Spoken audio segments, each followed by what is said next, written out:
First thing we're going to take a look at Tommy Rees, new offensive coordinator. One of the things they were hoping to do some pre-snap motion and kind of get some benefits to the offense. And I know you've done a film breakdown on this and analysis. Take us through what you saw with the pre-snap motion.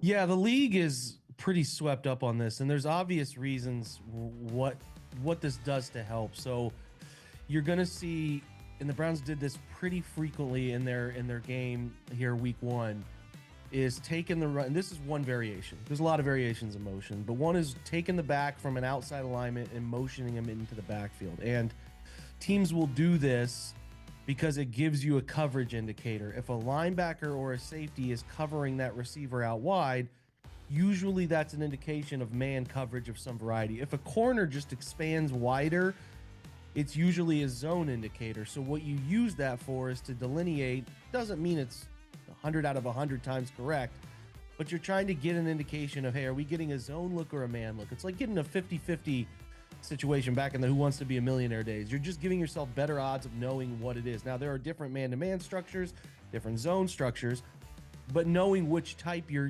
going to be working against is a nice indicator. So the first one I showed there, they ran a tight end screen, which was inches away from being a big play.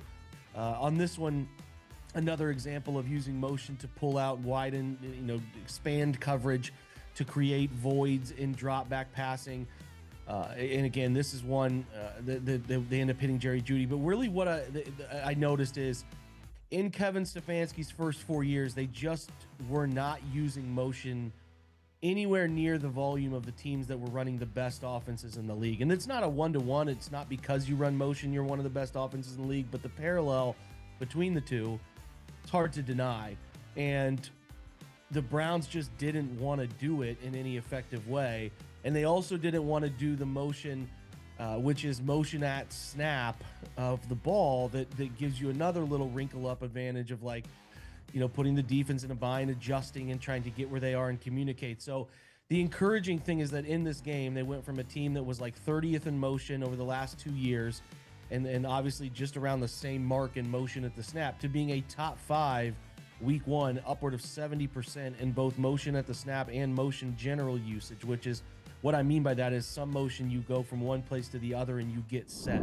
So like that last running play, they had a guy on the right, had him go in motion, take his man with him because it was man coverage, and then ran a toss sweep into the vacated area that he left behind. So, I mean, there's in that video, I tried to pick 7 motion concepts I really liked.